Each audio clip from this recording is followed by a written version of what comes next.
La porte claqua avec une violence qui ébranla les murs de l'appartement familial à Paris. « Sors d'ici, Sophie. Tu n'es plus ma sœur » hurla mon frère, son visage rouge de colère, ses yeux emplis d'une haine que je n'avais jamais imaginée. Je me tenais là, tremblante, les larmes coulant sur mes joues, mon sac à dos jeté à la hâte sur l'épaule, réalisant que ma confession sur mon amour pour les femmes venait de briser le dernier lien qui me rattachait à ma famille. C'était il y a 10 ans. J'avais 20 ans à l'époque, une étudiante en littérature à la Sorbonne, pleine de rêves et de peurs enfouies. Mon frère, Pierre, de 5 ans mon aîné, avait toujours été mon protecteur, mon confident. Mais ce soir-là, quand je lui ai avoué que j'aimais une femme, que j'étais lesbienne, son monde s'est effondré. Il m'a accusé de tout, de détruire l'image parfaite de notre famille bourgeoise, de salir le nom de nos parents décédés. « Tu es une abomination » avait-il crié, avant de me pousser dehors. Seul, sans un sou, j'ai erré dans les rues froides de Paris, le cœur en miettes. Le lendemain, j'ai pris le premier train pour l'Espagne. Pourquoi l'Espagne ? Peut-être parce que c'était loin, exotique, un pays où le soleil pouvait peut-être guérir les blessures que le rejet avait infligées. J'ai atterri à Barcelone, avec juste assez d'argent pour une auberge bon marché. Les rues pavées de la ville, avec leurs mosaïques gaudiens et l'air salin de la Méditerranée, m'ont accueillie comme une fugitive. J'ai trouvé un job de serveuse dans un petit café du Barry gothique, servant des tapas à des touristes insouciants pendant que je luttais pour ne pas sombrer. C'est là que j'ai rencontré Élise. Elle était française elle aussi, une expatriée de 22 ans venue étudier l'architecture à l'université de Barcelone. Avec ses cheveux blonds cascadant sur ses épaules, ses yeux bruns pétillants de curiosité et son sourire qui illuminait les ombres du quartier gothique, elle était comme un rayon de soleil dans ma nuit. Elle venait souvent au café, commande un café con léché et un croissant, lisant des livres sur Gaudi ou esquissant des croquis sur son carnet. Un soir pluvieux, alors que je nettoyais les tables, elle m'a adressé la parole. « Vous semblez perdue dans vos pensées, mademoiselle. Quelque chose vous tracasse ?» Sa voix était douce, avec cet accent provençal qui chantait comme une mélodie. J'ai hésité, mais quelque chose en elle m'a poussé à me confier. Assise sous l'auvent, tandis que la pluie martelait les pavés, je lui ai raconté mon histoire, le rejet de Pierre, ma fuite, ma solitude. Élise m'a écouté sans jugement, ses yeux emplis de compassion. « La famille, c'est parfois celle qu'on choisit, pas celle qu'on hérite », murmura-t-elle, posant sa main sur la mienne. Ce geste simple a allumé une étincelle. Nos rencontres sont devenues régulières. Nous nous promenions le long de la Rambla, admirant les artistes de rue, ou nous asseyions sur la plage de la Barceloneta, les pieds dans le sable, à parler de nos rêves. Élise me racontait son enfance à Marseille, son amour pour les formes organiques de l'architecture moderniste, sa propre lutte pour accepter son orientation sexuelle dans une famille conservatrice. J'ai toujours su que j'aimais les femmes, mais je les cachais pendant si longtemps, avoua-t-elle un jour, alors que le soleil se couchait sur la mer. Notre amitié s'est muée en quelque chose de plus profond. Un soir, après une fête dans un bar du Raval, nous nous sommes embrassés sous les lumières tamisées. Ses lèvres étaient douces, son corps pressé contre le mien avec une urgence qui me fit oublier le monde. « Je t'aime, Sophie », chuchota-t-elle, et pour la première fois depuis des mois, je me sentis entière. Mais la vie n'était pas un conte de fées. Élise avait ses démons, une ex-petite amie possessive qui réapparaissait sporadiquement, envoyant des messages menaçants. Et moi, je portais le poids du rejet de Pierre. Des lettres que je lui envoyais restaient sans réponse. Il avait hérité de l'appartement familial et vivait une vie confortable à Paris, marié à une femme conventionnelle, avec un enfant en route. J'enviais sa stabilité, tout en le haïssant pour m'avoir abandonné. Les mois passèrent. Élise et moi avons emménagé ensemble dans un petit appartement près de la Sagrada Familia. Nos jours étaient remplis de rires, de caresses volées, de promenades main dans la main dans les jardins de Montjuic. Mais une ombre planait, Élise rêvait de retourner en France pour poursuivre sa carrière, tandis que je m'étais attachée à l'Espagne, à cette terre qui m'avait redonné vie. Un jour, un appel inattendu brisa notre quiétude. C'était Pierre. Sa voix, tremblante, portait les stigmates d'une défaite. « Sophie, j'ai tout perdu. Ma femme m'a quittée, l'entreprise a fait faillite. Je suis ruinée. Il pleurait, suppliant mon pardon. Le choc me paralysa. Élise, à mes côtés, me serra la main. « Qu'est-ce que tu vas faire ?» demanda-t-elle. Je raccrochai, le cœur battant. Le passé ressurgissait, avec ses blessures et ses questions. Allais-je l'aider, après tout ce qu'il m'avait fait? Élise me regarda, ses yeux emplis d'amour. La vengeance n'apporte rien, ma chérie. Peut-être est-ce le moment de guérir. Ce soir-là, nous fîmes l'amour avec une intensité nouvelle, comme si nos corps scellaient un pacte contre les tempêtes à venir. Mais au fond de moi, je sentais que ce coup de fil marquerait un tournant, un conflit entre mon amour pour Élise et les liens familiaux brisés. Les jours suivants furent un tourbillon d'émotions. Pierre m'appela plusieurs fois, implorant mon aide. Il avait perdu son emploi dans une banque parisienne suite à un mauvais investissement, sa femme l'avait quitté pour un collègue, emmenant leur fils. « Je n'ai plus rien, Sophie. S'il te plaît, viens m'aider. » Sa voix, autrefois autoritaire, n'était plus qu'un murmure brisé. Élise et moi en discutâmes longuement. Assise sur notre balcon, dominant les tours inachevées de la Sagrada Familia, elle me caressa les cheveux. « Ton frère t'a blessé profondément, mais il reste ta famille. Si tu ne l'aides pas, le regretteras-tu ?» Ces mots étaient sages, imprégnés de cette humanité provençale qui la rendait si précieuse. Pourtant, une pointe de jalousie perçait, Élise craignait que ce retour en France ne nous sépare. Je décidai d'aller à Paris. Élise insista pour m'accompagner. « Nous affronterons cela ensemble, » dit-elle, emballant ses affaires avec détermination. Le voyage en train fut tendu, je revoyais les images de mon expulsion, la porte claquée, les mots cruels. Élise me tenait la main, murmurant des mots d'amour pour apaiser mon anxiété. À l'arrivée, Pierre nous attendait à la gare. Il avait vieilli, ses cheveux grisonnants, son visage marqué par le stress. En me voyant, il fondit en larmes. « Sophie, pardonne-moi. J'étais idiot, aveuglé par mes préjugés. » Il jeta un regard à Élise, hésitant. « Et toi, tu es ?» « Élise, ma compagne, » répondis-je fièrement. Pierre hocha la tête, mal à l'aise, mais sans hostilité. Nous allâmes à l'appartement familial, maintenant en désordre, avec des factures entassées et une odeur de négligence. Pierre nous raconta tout, sa chute financière, la trahison de sa femme, sa solitude écrasante. J'ai réalisé trop tard que l'amour n'a pas de genre, avoua-t-il, les yeux baissés. Les jours suivants furent dédiés à remettre de l'ordre. Élise, avec son esprit pratique, aida à trier les papiers, tandis que je parlais avec Pierre de nos passés. Des nuits entières à évoquer nos parents, nos enfances heureuses, les fissures qui s'étaient creusées. « Je t'ai rejeté parce que j'avais peur », confia-t-il. Peur de ce que les autres diraient, peur de perdre le contrôle. Mais au milieu de cette réconciliation naissante, un conflit surgit. Élise reçut une offre d'emploi à Marseille, son rêve d'architecte se concrétisant. « C'est une opportunité en or, Sophie. Mais je ne veux pas te quitter. » Son dilemme me déchira. Devais-je rester à Paris pour aider Pierre, ou suivre Élise en Provence? La tension monta. Une soir, après une dispute avec Pierre sur des détails financiers, je rentrai frustrée. Élise m'attendait, les yeux rougis. « Je me sens exclue, Sophie. Ton frère prend toute ta place. » Nous nous disputâmes, des mots durs fusèrent. « Tu préfères ta famille de sang à celle que nous avons construite, » cria-t-elle. Blessée, je sortis en claquant la porte, errant dans les rues de Paris comme 10 ans plus tôt. La Seine coulait paisiblement, indifférente à mes tourments. Assise sur un banc, je pleurais, réalisant que l'amour d'Élise était mon encre, pas Pierre. Le lendemain, je la retrouvai à l'appartement. Elle emballait ses affaires. « Je pars pour Marseille. Si tu m'aimes, rejoins-moi. » Son ultimatum me frappa comme un coup de poignard. Était-ce une trahison? Ou simplement la vie qui nous testait? Pierre, apprenant la situation, me surprit. « Va avec elle, Sophie. Je me débrouillerai.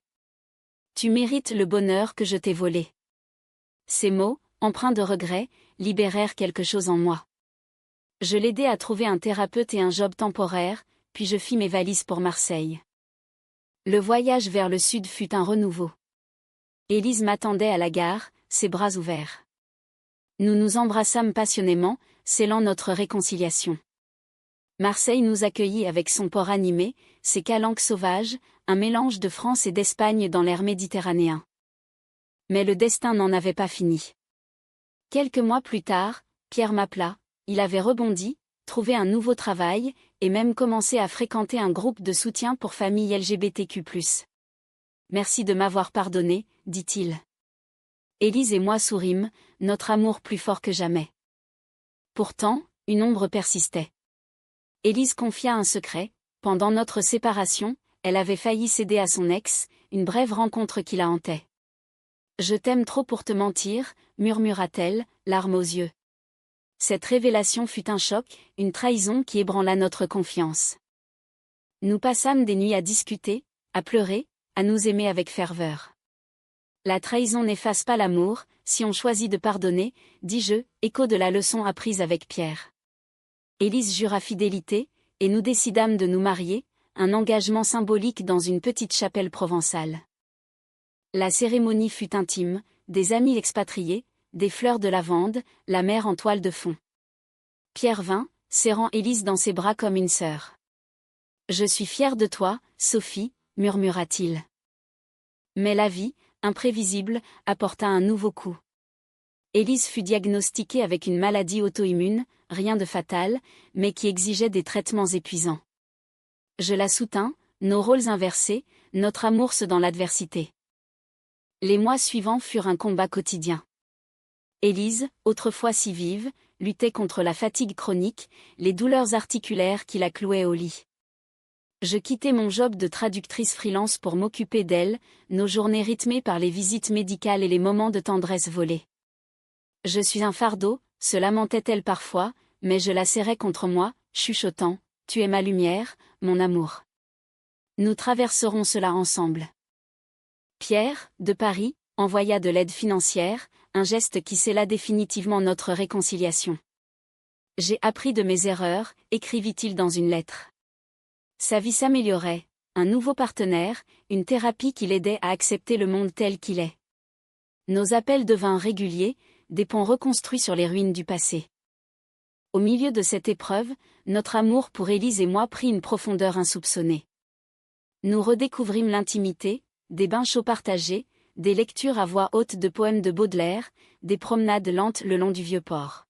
« Ton dévouement me guérit plus que les médicaments », disait-elle, ses yeux brillants d'émotion. Pourtant, un nouveau conflit surgit. L'ex d'Élise, une femme nommée Camille, réapparut. Elle vivait à Marseille, apprenant la maladie d'Élise, offrit son soutien. Au début, je l'acceptais, reconnaissante pour toute aide.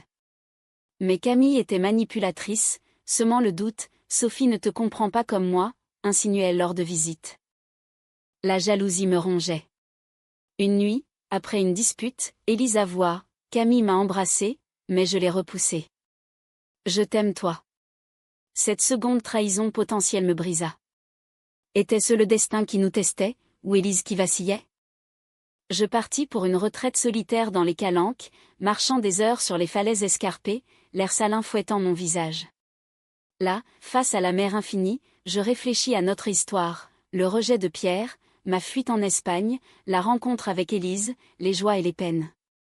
L'amour vrai, réalisais-je, n'est pas exempt de faiblesse, il est forgé dans le pardon.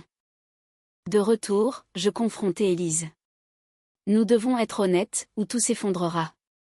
Elle pleura, jurant son amour exclusif. Nous décidâmes de couper les ponts avec Camille, et de consulter une thérapeute de couple.